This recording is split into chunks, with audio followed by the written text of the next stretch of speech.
Coming up today on Locked On Texas Tech, the lay of the land with Texas Tech in the driver's seat and hidden yards, hidden points, how the Red Raiders are capitalizing on both. Next on Locked On Texas Tech.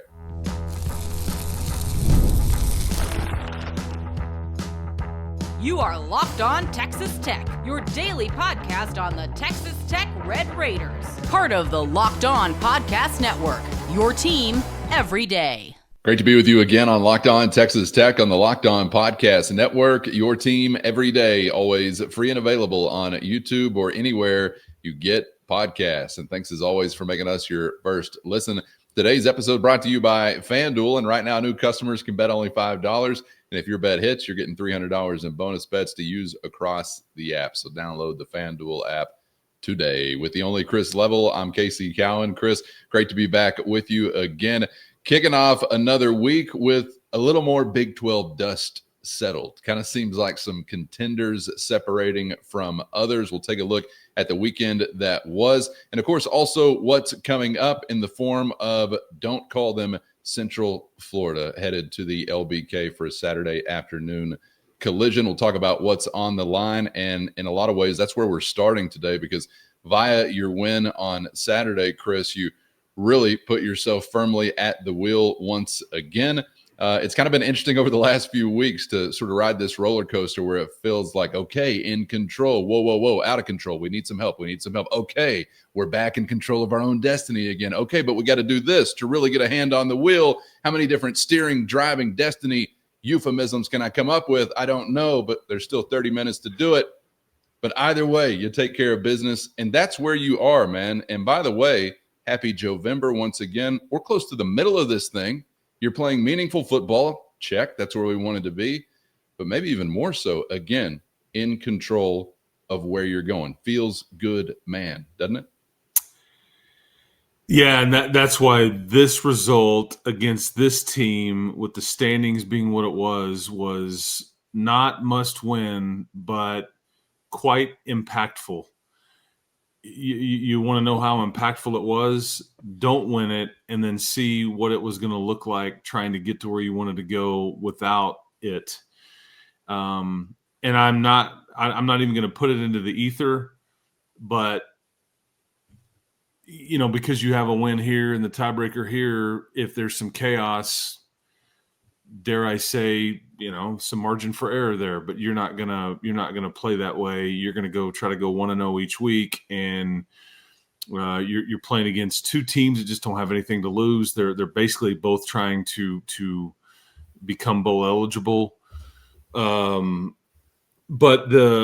I think as it relates to, because we're talking conference race and CFP, which is all kind of tied together, but really it's about your conference race, because I think that they're connected.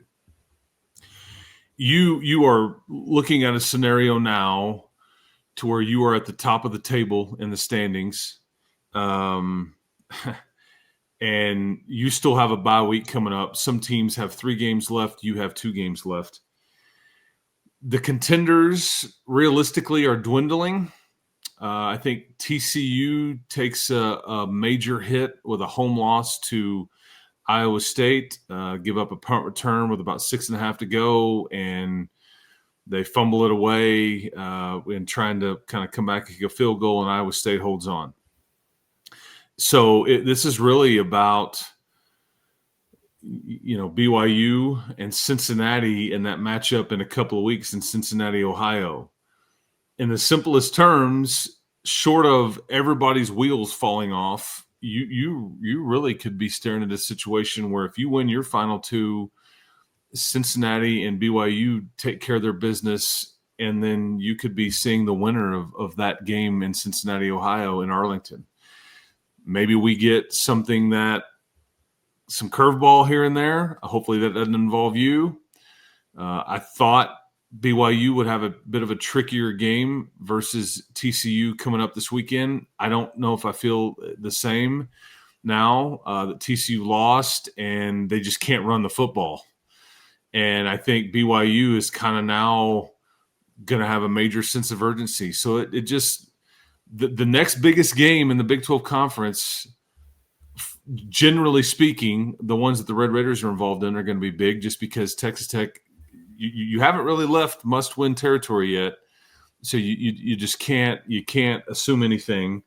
But that Cincinnati BYU game is a big one for conference race, a spot in Arlington, CFP on the. I mean, a lot of stuff. So BYU is just having to play these big games of theirs on the road.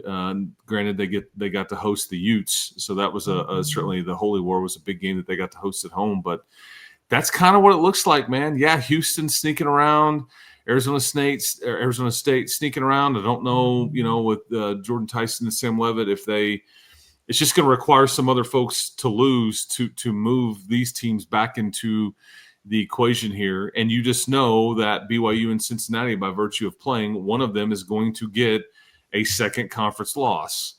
The other one is going to have a major leg up on things because they've got the win over the other guy and a tiebreaker and all those things. But having tiebreakers over Houston and Utah and BYU, and if you'd have had it over Arizona State, granted, you may have been close to clinching a spot at this point if you'd have had that win over Arizona State, but that's not what happened. But that's kind of what it looks like. And I do expect you to potentially move up to nobody ahead of you in the CFP lost, with the exception of BYU, which was just one spot ahead of you. Do they deem Indiana's win is too close, and so they ding them a bit, even though they had a miraculous finish and they won at Penn State that doesn't have a head coach and has been very mediocre? I don't know, but I think you may just move up to 7 and take BYU's spot in the CFP rankings. And I also don't think BYU will drop a ton either, because like you seemingly got credit for a not being punished with a close loss at Arizona State with your backup quarterback. I don't know if they think about Texas Tech the way that we seemingly think that they do, they may not ding BYU a ton for a 22-point loss in Lubbock, Texas, in front of the chaos that they was. joined the prestigious club of quality losses now, which the committee and rankings committees all across America, for some reason, love even more than, say, that disgusting win in Happy Valley. How dare you, Indiana? How about we drop you 10? What a disgusting win. We're more interested in these quality losses. So BYU, in my mind, should be probably number 5, Tech number 2. I suppose, something along those lines, Chris. I do kind of think I know that it's 1-0 every week. We've got it on shirts, signs around the facility. It's impressed upon the mind from the very top, Coach McGuire on down. It's 1-0 every week. But I'm wondering, everybody goes home, lights are shut off, the door closes to the office. If Coach McGuire has like a Batman pull-up screen behind his white marker board, and here lie the standings, here lie the rankings, here lies our clinching or our in control or out of control of our destiny. I'm sort of wondering how much Coach McGuire actually rides that ride, or the coaches do themselves, and thinking about, all right, we're back in the driver's seat, or we're not in the driver's seat. Because human nature would say, you got to be looking every once in a while, don't you? You do, but it all goes away if you stub your toe, man, or so much of it. I mean, it really does. And you had a mulligan, you used it, and like I said, maybe you widened home plate a bit by having a win over BYU. If there's some other chaos out there, maybe you can, because again, you don't have to finish first. You just have to be in the top 2, okay, in this conference race to get to Arlington. But everybody knows what's at stake. I mean, you have a 4-5 team coming in here, but you also have a West Virginia team that's won 2 in a row, starting to run the ball better. That's the tricky one, honestly. I will find it very difficult at home to see. And again, we'll get into this week. It's going to be a different week around here. All that was here won't be. There's not going to be any camping out. There's no game day. There is no crowd sitting in the middle of I don't think, sitting in there waiting for your team to run out. Even though it is senior day, it is your last chance to see these guys at home. Maybe. You just don't know. So you've got to muster up your own energy, kind of thing. You've got to understand that But the West Virginia one is kind of the one that is on paper anyway for a couple of podcasters looking at it is the tricky one because it's road trip. It's a long ways off. It's goofy. The weather could be something, but we'll worry about that in 2 or 3 weeks. And both teams will be coming off of a bye week as well. But UCF and Scott Frost come in here. But that's what the conference race is kind of looking like right now. It'll be kind of nice. All due respect to UCF. We're talking about West Virginia, but that's with all due respect to UCF. 1,000%. And more due respect coming up in just a minute. We'll get back to the Citronauts. But I wanted to ask you like kind of a playoff adjacent question. Obviously considering this now from Tech's perspective, but also from the Big 12's perspective, because it's been interesting to watch. You want to talk about ebb and flow, sort of the ride that the Big 12 and the ACC have been riding as conferences. And then that was one of the more interesting angles to me and you, I think, Chris, of the initial rankings. First, today's episode brought to you by Wayfair. And there's something nice about getting back into a routine you love, and Wayfair makes it easy to set yourself up for the season ahead. From bedding and linens to storage solutions for every room, Wayfair is your one-stop shop to refresh your home. So convenient to find exactly what you need all in one place and at a price that fits any budget. Plus, the delivery is fast and free, even for something big. It's the perfect time to get your home just right, whether organizing, upgrading, or simplifying, and Wayfair has got you covered on all fronts. Get organized, refreshed, and back to the routine for way less. Just head to wayfair.com right now to shop all things home. That's WAYFAIR.com,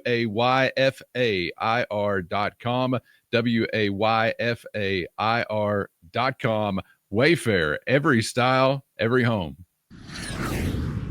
And that was one of the more interesting angles to me and you, I think, Chris, of the initial rankings was, what was it? I think 3 Big 12 teams there represented before you get to an ACC representative. So point being, there's maybe some thought that, hey, there's a little more to eat here from a Big 12 perspective in the playoffs than maybe coming into it, just in the form of an at-large bid. So when thinking about that second slot or maybe what it could look like in a Big 12 title game, yada, yada, yada, you're building resumes right now. And I'm wondering if you're noticing that the Big 12 has some really interesting games set up down the stretch, including the one that we just saw Saturday and one you make reference to with BYU and Cincinnati. And I've seen some things written elsewhere about how in some ways a schedule has just not allowed itself in other leagues to present these matchups. You've got some of the top teams dodging one another. I mean, I think Indiana's combined opponent record in the Big Ten is like a 3-20 something mark. I mean, it'd blow your mind. It blew my mind when I saw it. But this has got to benefit the Big 12 a little bit to have some of these games between some of those near the top of the league standings. And you could probably make the other argument that, hey, you're kind of eating up or beating up on one another, obviously. But from a television and or marketing standpoint, I think there's some things to be gained with these types of games and being in that type of spotlight where you have – I'm glad we've got a Cincinnati and BYU encounter, coming up. I agree. Yeah, ideally, and that's the problem with these bloated leagues being at what they are. There's just going to be some matchups that you miss or the way it, and nobody knows it at the time when you set up the schedule matrix a few years ago.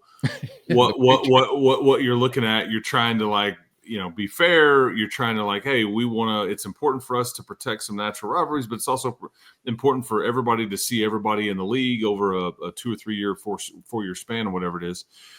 And you have to travel to a spot, they have to travel to you, all that stuff. But I do think there's probably a benefit because as you look at the standings here, Cincinnati is the only team that that you haven't. I mean, because there's 1, 2, 3, 4, 5 teams that either have 1 or 2 losses behind you.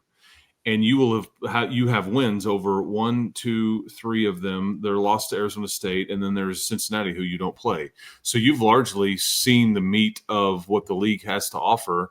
And we knew the Utah game was going to be big at the time. It turned out to be, and it's turning out to be. We knew that the BYU game was, based on getting to this point, was going to be a massive one. Don't think any of us thought that the win over Houston would in some ways be paying dividends still, but they're 8-2.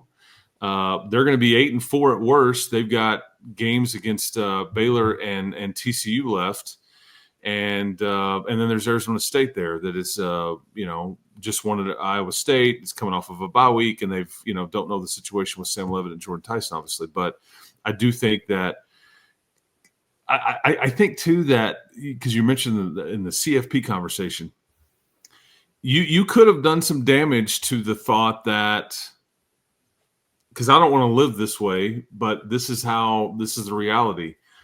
Because of your 22-point result over BYU, you really could have done some damage to the Big 12's hopes of getting multiple teams in. The one scenario that remains that would best suit the way we have it laid out in front of us right now with what we know with the CFP current rankings is BYU and Texas Tech playing in a rematch and BYU winning it, and then you would, in fact, potentially be an at-large berth. I'd just as soon get to Arlington and win it and hold up that conference championship trophy. Boy, my Big 12 interests go out the window real fast when you bring up that scenario. The hell with the league interest. Let's get the Red Raiders in. I mean, I know you were taught to share as a kid, but I would get a sense that Joey McGuire was like, no, that's my trophy, man. I'm not sharing. No, I'm not, I don't want to share my toys. But that may be what you're staring at, because the lopsided loss hurts Utah as well, because I don't understand it, and I'm just not even going to try to comprehend it because it doesn't really matter. It's there, and so I'm going to bring it up and fall into that trap. But this FPI thing that ESPN does, I mean, they might as well just give Utah the Big 12 trophy now. They can be Big 12 FPI champs. I don't know what that means or whatever, but they're ranked ahead of Texas Tech and BYU, even though Utah lost to both teams. I don't really know if I grasp it. Like, what are we even doing?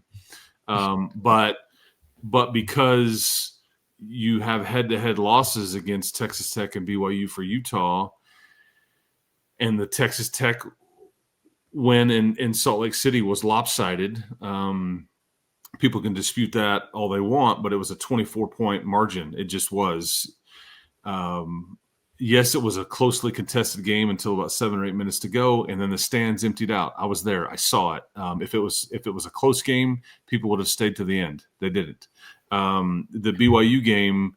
So these margins, I don't know, and maybe we'll get some context from the committee on kind of we don't. It's not that big of a deal and all that, but that's what maybe Brett Yormark's fear could be, is that because of the way these games have played out, it could affect it from that standpoint. But that's everybody else's problem. We're just kind of having a conversation, and Texas Tech just needs to win their next two. You will be in Arlington, Texas, and I think that more than likely you're playing either BYU or Cincinnati, unless they falter in another game that we're not expecting, and Utah backs their way in, or I don't know. But again, they don't own some tiebreakers there as well. So it is interesting. Before we get out of here, Chris, we've got a senior day experience coming up next Saturday afternoon from Jones Stadium against Not Central Florida. Scott Frost, you reminded me, back in the mix. I think I had actually forgotten about that, trying to rekindle some former glory. But I think also from a senior day perspective, this is maybe the first one in a little while where we haven't had like COVID eligibility impact, I think.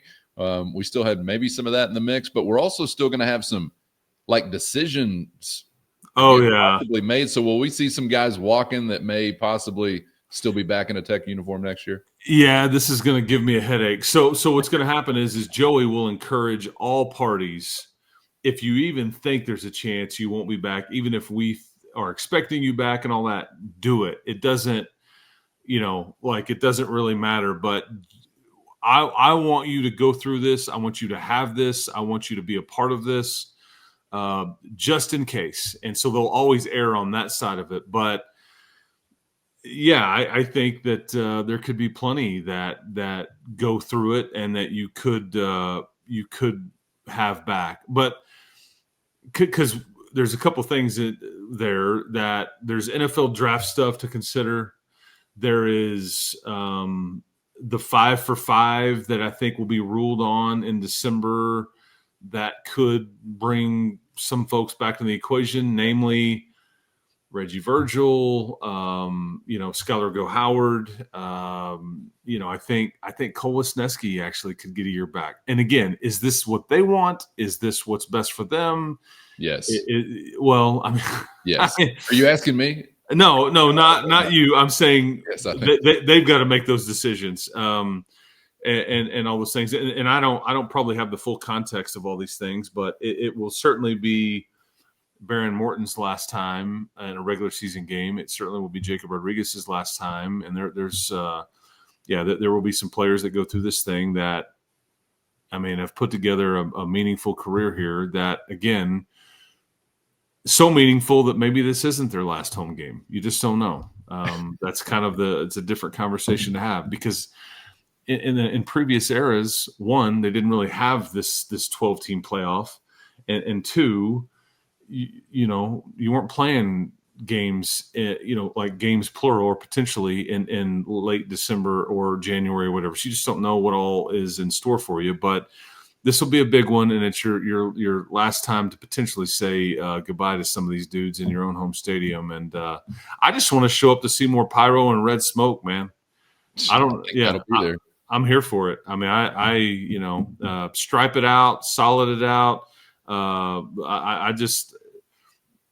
And the weather's supposed to be great again. I think, like, shockingly, maybe in the 70s as I've looked at it. It's just crazy that we're getting this hand dealt to us from a weather standpoint, but we deserve it. Damn it. After all the rain and forecasts from earlier that screwed up all the deals. So yeah, that we're getting paid back by Mother Nature with some just unbelievably nice days here in November at home when it could be 30 degrees or whatever. But no. We're getting nice sunny 70 degrees, some San Diego Chamber of Commerce type weather for sure. Man, it was a beautiful scene at the Jones on Saturday, too, I'll say the least. And I know it will be again coming up this Saturday. And I would like to just offer up, in case anybody was wondering out there, among those, like some of those names you mentioned who have decisions to make and others, if you would like to seek my thoughts on what you should do or what would be best for you, I'll be happy to tell you, mostly as a Tech fan, but I'll also consider some of those personal interests as well, I guess. But I'm just saying, sign me up with the names you're saying so far. But that'll be, you're talking about like SGH. You threw a Wisniewski in there. And we'll see what the list looks like. But there's a lot to be determined. Like this, they're already meeting about it. Joey said on his coach's show the other night, it's like, on the air, like, this is a crazy world we're living in right now. I got one of the biggest games I've ever coached in and all that. I got game day here. I'm going to be on these national radio shows. And here today, I'm meeting with my staff about the portal coming up and everything like that. So they're well ahead of trying to figure out what it all looks like. But announcements of recommitting to come back, announcements that they're going to leave, or like players that are on your team that you may not have a spot for or not getting it done, leaving, and then your whole portal edition club. There's just a lot to determine coming up in the coming weeks and months, and it's all kind of the groundwork being laid now, and NFL draft entries. So it's just there's a lot going on. But before we get out of here too, I want to mention another shout out. First, today's episode brought to you by FanDuel. The NFL season is here, and FanDuel is making sure you're ready for kickoff with a can't-miss offer. Right now, new customers can bet only $5, and if your bet hits, you're getting $300 in bonus bets to use all across the app. Play your props, building a same-game parlay, or even jumping in live as the action unfolds. Any way you like it, FanDuel has you covered, and it's quick, easy, and secure every time. Ready to play? Download the FanDuel app now by visiting FanDuel.com to get started. That's FanDuel.com to place your first $5 bet. We get out of here too, I want to mention another shout out. One, he made both of his extra points. I see you, Stone. So Joey didn't cuss on the air. But how about the 5 field goals that your kicker made? He has now taken that job. It is his job, confirmed by Kenny Perry. And I just think all we wanted was somebody that could make the makeables. And yet he's done better than that. He has hit multiple 50-plus yarders, meaningful kicks at the end of halves, or things like that were clutch. And because he did that in Manhattan, Kansas, he did it in Salt Lake City, and these are 2 of your bigger wins for different reasons. And I just wanted to make sure that people got to hear it, because he's probably going to win Special Teams Player of the Week player again, and he should. But 5 for 5, I think that sets a school record. I don't know if you'd ever had anybody do that in a game, and this is one of the bigger games you'd ever played in, certainly in the last 20 years or whatever. So shout out to Stone Harrington and Kenny Perry. Kenny Perry's special teams group, Ashton Hampton, right there to pick up the dropped lunch money right there at the beginning of that game. I mean, what a play. And had a great tackle also later in the day. Yep. Number 16, commit it to memory if you haven't so far. Jack Burgess bombing away punts. Stone just with the touchbacks. I mean, I've just been very impressed with KP's special teams group, especially on Saturday. I think immediately Saturday after the game, in my initial reaction, video clutch kicking came out of my mouth. I think on the Sunday episode, same thing. I mean, it is high on the list of what made your day on Saturday. You certainly can't shortchange what Stone Harrington has done. And, some of those are what I consider to be from deep. I don't know if kickers do anymore in 2025, but if we're talking college and we're 40 plus or whatever it might be, I'm wondering what we're about to see. And no problem, even with a little breeze in the air for Stone. And yeah, man, Kenny Perry's special teams unit is a force to be reckoned with in all phases: return, block, kick, punt, cover, whatever. It's a weapon. It's Absolutely. a weapon. Yeah. You are now taking advantage of hidden yards and hidden points, which is what that phase of the game represents. And I've just noticed myself, Chris, over the years, whenever you're into a punt block or punt return situation, and there's maybe an indication of how I see it now, I say block before return. I'm not really zeroing in on the returner immediately.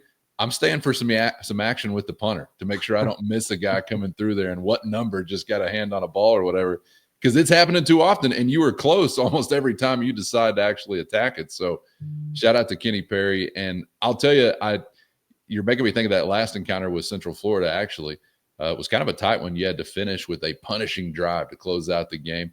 It was great to see. I don't know that I expect this kind of tightness here, but you better believe if you're playing for what you hope to be playing for down the road, the tightness will return, and the special teams game will make the difference for somebody, for better or worse, whether it's it costing you or really paying off. So you better not sleep on it. And man, they've done an excellent job this year. It feels good to have that in your bag. 1,000%. And some superlatives here before we end this thing. This game coming up this weekend, don't forget, we don't want to bury this storyline. This is probably a meaningful game for different reasons for Lee Hunter. It's a different coach, and I don't know how much familiarity he's got with the new staff, but I'm sure a lot of teammates. And I don't think he really wanted to leave UCF, as he has said repeatedly. But when Coach Malzahn, left and all that, is like all bets are off. But he's ended up in a Texas Tech uniform because he played here 2 years ago, I think, in that game that you were in. They had RJ Harvey. They had some guys that are now playing in the NFL. Yeah, different team. Yeah, NFL running backs, some NFL wideouts. It was a different team, different offensive scheme and all that. They've kind of had to rebuild from the studs a bit, and they're struggling. Their quarterback the other night gets pulled at the very end of the game. They need a game, like a drive at the end to either win it or tie it, I think. And that's when they make a quarterback change to Davy Belfort. And he's running around like crazy. He had some juice, but then he had one pass attempt in the game and it was intercepted. And that's what ends the game. So Houston wins the Space City game. The other thing I wanted to mention, you were talking about Stone Harrington. After I interviewed Joey at halftime, I can hear somebody yelling at me. I heard my man Trey Wolf over there. And what was fun about this past weekend is I saw Trey Wolf, I saw Danny Amendola, I saw BJ Simmons, I saw Caleb Rogers, I saw Tyree Wilson, I saw Taj Brooks, I saw Tremaine Swindoll, I saw Rylan Reed, I saw Jeremy Woods, and I hope I'm not missing anybody, and I probably did, but that's a blast when your program is rolling and these guys want to come back and spend their free time back here being a part of it too in a program they helped build. We got to shout out my guy, Aaron Hunt. Yes, Aaron Hunt. I'm thinking about these pass rushers, and he was one of my original favorites, man. Number 9. Young Red Raider fan. Yep, number 9. Greg and Ryan Aycock. Ryan Aycock, Aaron Hunt, B.J. Simmons went into the Hall of Fame, all deserved. But that's fun for us guys that have followed this thing for a long time, and those relationships, and it's just like one big family, right? And they're a part of it for forever, and it's just nice to see them come back and get to appreciate where this program is, what it's doing now, what it's been turned into with facility or whatever you want to talk about. But that is really good stuff. I had one more thing, but I was just going to say on Aaron real quick, because I think of Aaron Hunt, I think of Monte Rager, I think of some of these QB killers from my earliest Red Raider years, and I just have to wonder what they think about what they're seeing right now, because those are some of the best to ever do it. And I don't want to go too far, but I believe they're receiving some company in that best to ever do it Red Raider pass rusher category. So I hope agree. there's more room for some new names. I agree. And we are going to remember this defense like you remember that 2019 Final Four basketball team, where you can remember the starters, you can remember the rotation. Those are household names. I'm serious. I mean, like how we talk about Culver and Tariq Owens and all the people that were on that team, Matt Mooney and all that stuff. You just almost like, you've got it memorized. You're going to remember what this defense was at all 11 spots, and deservedly so, based on the way this thing is trending. Yep. And like Joey said after the game, this is the last thing I have. I'm sorry for rambling, but it was too important not to note. But Joey said after the game was over, our superpower is how much we love and care about each other, right? And some people will buy into that, and some people will kind of go, whatever, But if you want to know how I believe that to be true, and to know, like, are people bought in from the get-go of this game? I started to snap a picture of it, and I should have, because it was just, but like watching Will Hammond with a big knee brace on, and I think has had surgery, standing on top of an ice chest, looking up at the crowd, waving a towel the entire game. And then Leighton Stone, who is going to miss some time. It looks like he had a boot on. He was out this week and may miss some more time. But these are two guys that were playing prominent roles. And for them to like buy in that way, it really tells you all you need to know about the culture that Joey McGuire has created here. Those are two great kids that are injured, and yet it's like, gosh dang it, man, let's go. Just repeatedly and like very animated. I just thought, snapshot that, and that's just sums the whole thing up. I wanted to make sure that we mentioned that, because it was it's a lot of fun. And yet you could be sitting over there going, man, I wish I was playing in this game, or I'm just going to be kind of under the radar. No, screw that. They were as part of it as anybody, and that just kind of is what your head coach has put together here. Special guy, it's a special place, and right now you're hitting on all cylinders. Hammond was noticed up top for sure. I think there was even a remark made to the extent of, it looks like Will Hammond is plugged in.